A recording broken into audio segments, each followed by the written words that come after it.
Si Akane Nishino ang pinakasikat na babae sa kanilang paaralan, maganda, matalino, at charming. Lahat ay gustong maging malapit sa kanya. Siya ang huwarang mag-aaral na babae, na pinapangarap ng lahat, ngunit kung mapapangalanan niya ang isang taong nakakabahala, iyon ang kanyang katabi sa upuan, si Minoru Kegano, na normal lang sa lahat ng aspeto. Hindi man lang siya may kukumpara sa kasikatan nito, ngunit hindi ang katamtamang persona nito ang nakakakuha sa kanya. Ito ay ang katotohanan na sa tuwing titingin siya sa direksyon nito ay tila hindi niya ito nakikita. Palaging blanko ang mga mata ni Kegano, hindi eksaktong sumasalamin sa kanyang sinasabi, nararamdaman o iniisip. At nakakainis ito para kay Nishino, dahil ito ang nagpapaalala sa kanya ng maskara na hindi niya kayang tanggalin. Si Nishino ay dating child actress ngunit dahil sa kanyang kasikatan, nakakuha siya ng mga tagahanga at pati na rin ng mga stalker. Hanggang isang araw, mas lumala ang kanyang mga problema sa mga hindi gustong tagasunod na ito. Siya ay kinidnap at nakaranas ng napakasakit na hindi makataong pagtrato mula sa kanyang mga kidnappers. Simula noon, pansamantalang tumigil siya sa show business at nagsusumikap na mamuhay ng normal. Ipinapakita niya sa harapan ang isang masayahin, walang problemang estudyante sa high school, upang walang mag-isip kung gaano kakilakilabot ang kanyang nakaraan.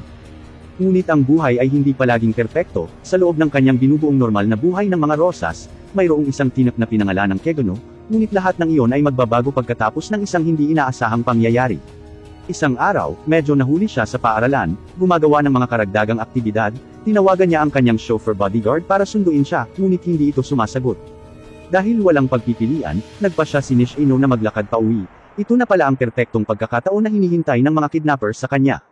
Nang lumiko siya sa isang kanto, isang kasuklam-suklam na lalaking nakasut at isang masungit na malalaking lalaki ang naghihintay sa kanya.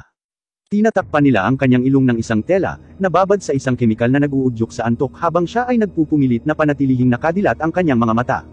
Ang huli niyang nakikita ay ang kanyang kinasusuklaman na kaklase na si Kegano na nanunood mula sa malayo, pagkatapos ay ang kanyang kamalayan ay tuluyang naglalaho. Nang nagising siya, nasa loob siya ng isang abandonadong bodega kasama ang kanyang dalawang kidnappers na nakaupo hindi masyadong malayo sa kanya, karaniwang kidnapping senaryo. Gumalaw siya at nalaman niyang nakagapos ang kanyang mga kamay at paa at natatakpan ng tape ang kanyang mga labi. Lumapit sa kanya ang lalaking nakasut na kasuklam-suklam, at may mali siya sa mga mata nito.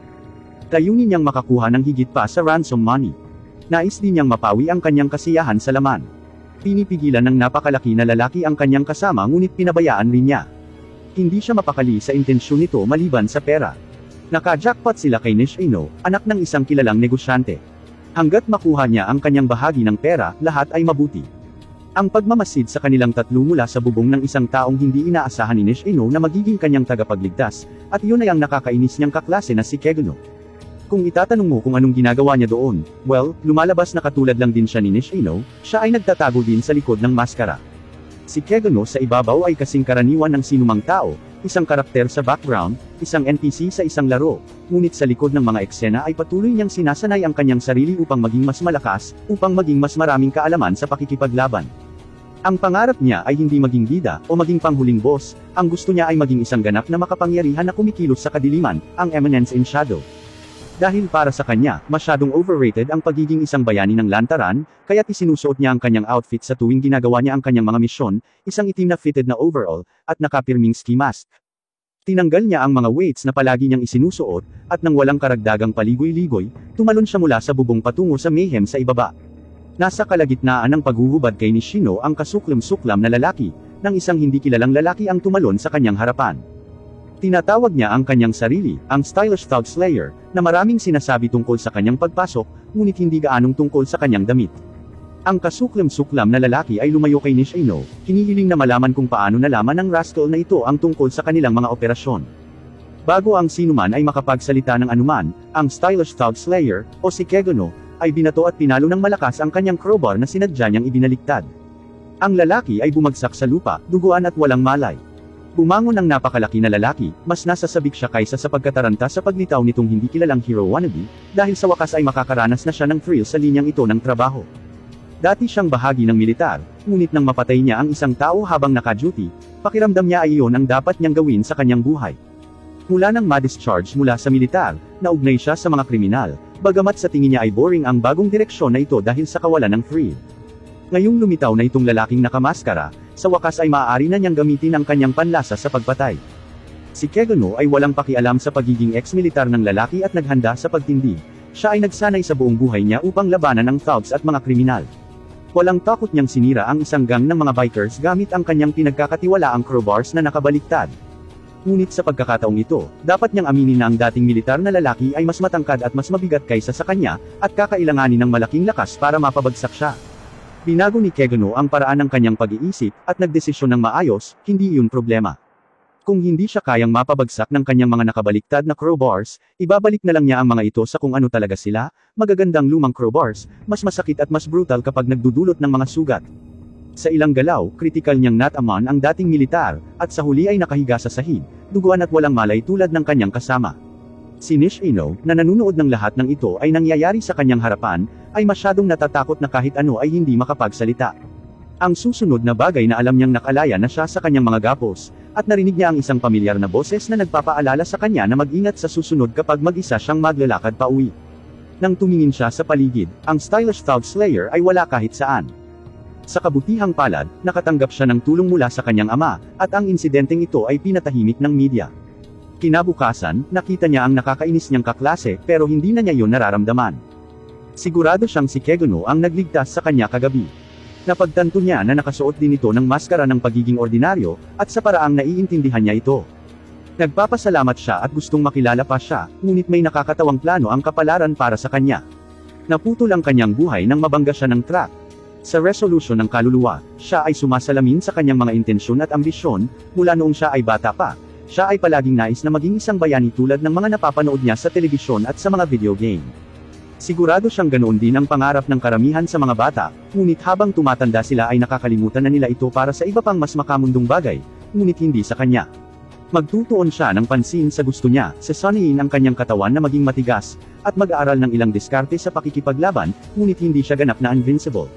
Maaaring matalo niya ang isang martial arts champion, ngunit maaari pa rin siyang mapatay ng isang gang ng mga kriminal, o mapuksa kapag natamaan ng nuclear bomb.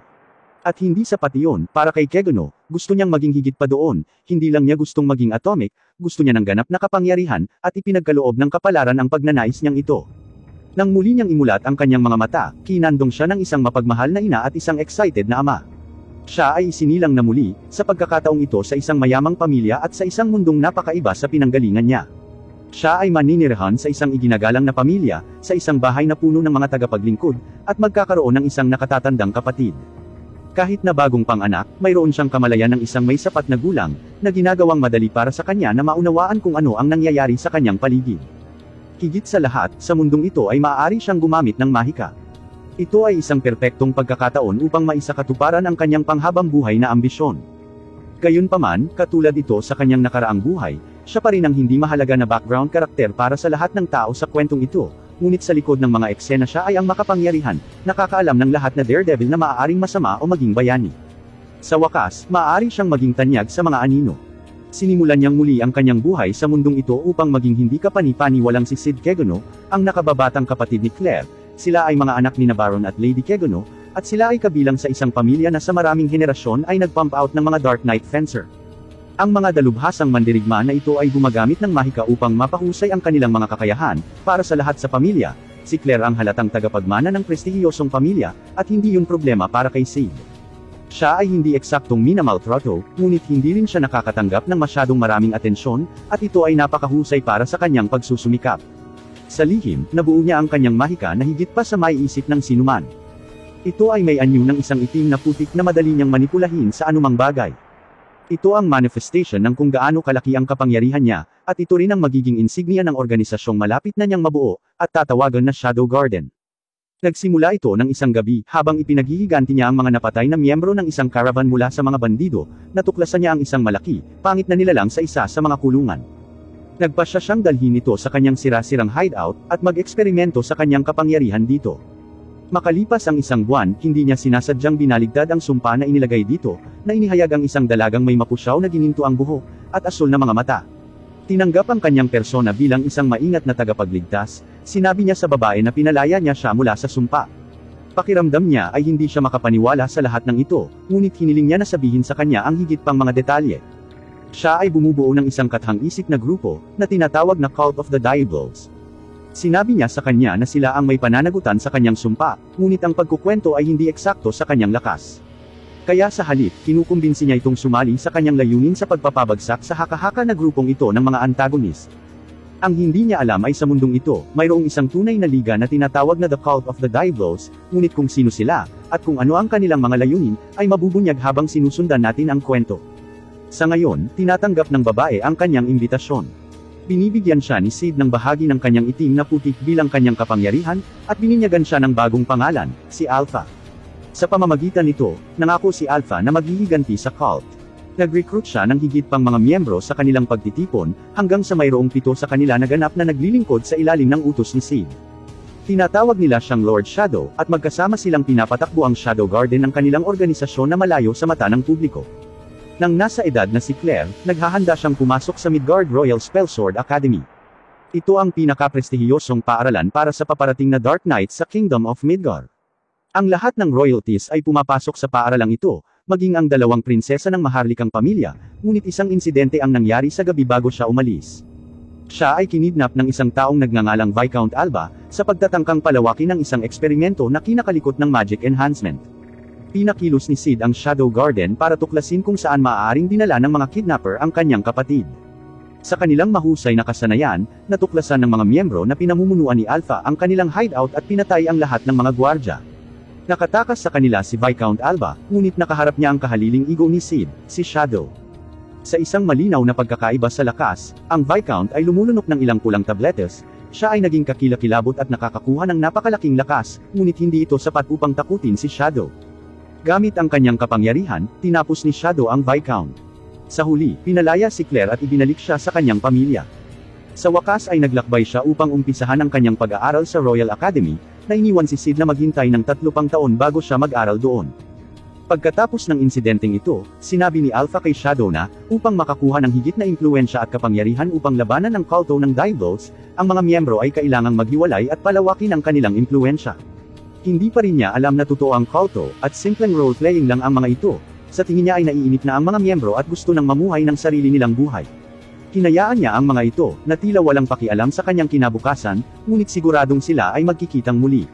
Salamat sa panunood ng Part 1. Magkita tayo sa Part 2.